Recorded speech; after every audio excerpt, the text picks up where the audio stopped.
Hello everyone, Nicolette here. I am your 39-year-old virgin, and you have joined this channel where I am talking about how it is I remained a virgin for 39 years and why.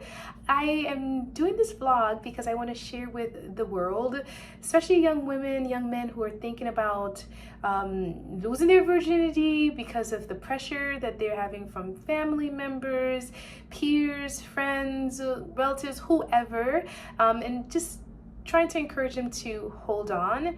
And for those who are on this celibacy journey and are thinking, is it worth it? Should they continue?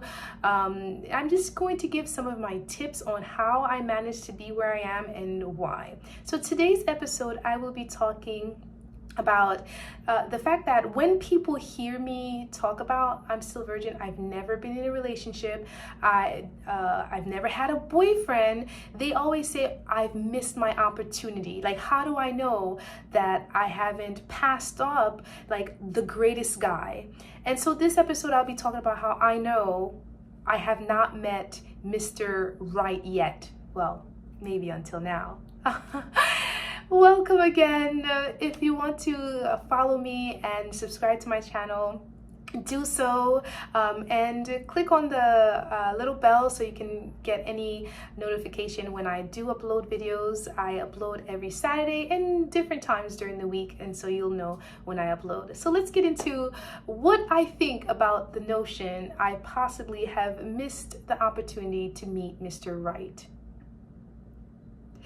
So I've been a virgin for 39 years. I have never had a boyfriend. I've had crushes, and basically it's because my standards are high. And when I meet someone that I have an interest in, I usually, kind of observe them, listen to their words, watch their actions, kind of learn from other people about them the best that I can. I'm not a stalker, I promise, but I'm very observant, and when I see something in someone that I don't appreciate, that I don't value, that doesn't align with what I think a guy should be like, should behave like, should think like, whatever, I just kind of cross them off my list, and I don't interact in such a way for them to think that they have a chance with me. And because of that, when I share these notions and thoughts with people, like in panels or conversations during panels when people are talking about relationships, I usually get the statement, you don't know because of your high standards if you haven't passed up the Mr. Right. And what I say to that is absolutely not. Right? Because I'm a godly person, and God knows my taste. He knows my desire. He knows my wants. He knows what I'm looking for, because before I started searching, we had a conversation, right?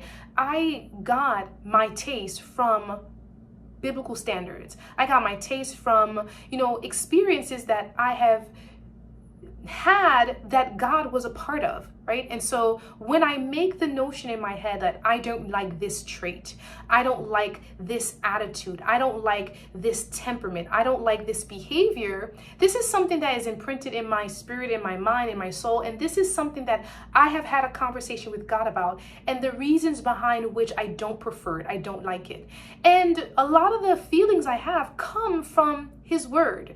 And so because my taste and my will is one with God, or I try to allow it to be, I don't believe that God is so maniacal that He would allow someone to come my way and for me not to recognize it. So this person possibly had a trait, a problem, an issue that I didn't find to be godly or very nice, and He put that in me. So why would He allow this person to, come into my space and be Mr. Right when the things that He allows me to espouse, this person doesn't have? So I totally do not believe that I missed out on Mr. Right.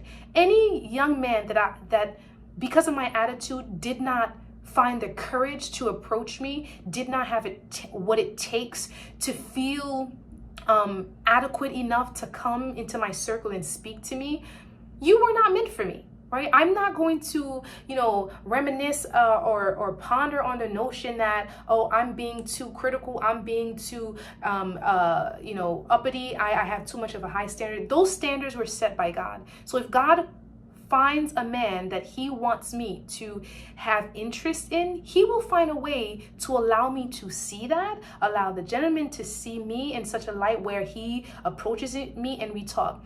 To be honest, I have had people approach me that were not according to God's standards. If you came into my life and you were a divorcee, and you were trying to woo me, that to me is not according to God's standards. He says, if you are already married and you divorce and the person is not dead, if you marry someone else, you are committing adultery. That is according to his word. That's what I believe. So that's what I follow. So a divorcee comes in, you're not for me. If a person is not godly enough and, in their actions, whether they're clubbing or they're cursing or they're saying inappropriate jokes, that's not for me, because again, God says, whatever you say, whatever you do, however you behave, it should be godly and it should be good. So if even society deems it as to be inappropriate, and the Bible does, why would I condone that? So I did not pass that person out. If the person does not appeal to me physically, my taste on what I like in a man, I feel is in tune with what God knows will appeal to my senses. And he says I have to procreate. So if I'm going to have sexual intercourse with a guy, I have to find you appealing, because otherwise it's copulation or copious without any arousal. That's painful. That's not godly. I'm sorry. That's why I don't believe in arranged marriages and, sex mutilation and all female mutilation and all of that. That's not godly, because what God creates is beautiful. It's pleasurable. It's appealing. It's enticing. It's wonderful. So it should not bring about pain, right? So if a guy has to have sex with me and it feels like he's raping me because I'm not aroused, because I don't find him attractive, because he's not appealing to my senses, that's not godly. So no, if I didn't find someone appealing physically, that's not me. That's God putting feelings within me and not putting feelings within me. So no, I didn't pass out on some guy that was ugly or unattracted to me who tried to approach me. If a person was not educationally, whatever. Anyway, whatever my standards are, I have constructed them and created them with God's help. I have upheld them and refined them according to his will and purpose for me. And so men who usually say that are men who might have had intentions and might have had desires to get to a woman, but that woman declined them and they felt they were the right one for whatever reason and she did not. That is not your place. When two people find each other, the woman will feel that this is the right one and the man will feel that this is the right one.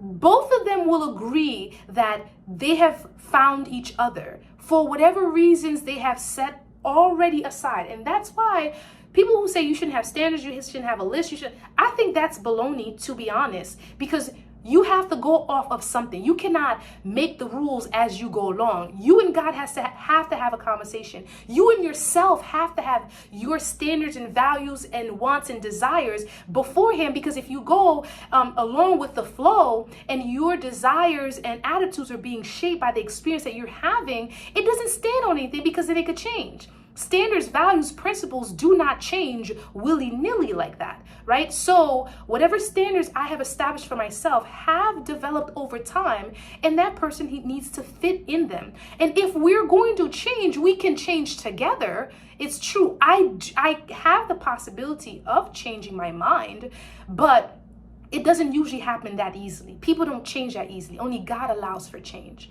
So for those who think because your standards are high, because you have, things that you're looking for in people and you're not seeing them, and so you're thinking, oh, what if I have missed my opportunity? No, you have not, because you will know. You will know the right one when he comes. Everyone who's met the right guy for them, even if it's for the right time, even if it doesn't last for 5 years, at that right time, you will know. And when the time is up, God will also let you know, right? And so, no, I do not believe that persons who are within God, who are going according to his will miss on opportunities that he presents to them, because he is the one who's presenting them and he knows how to.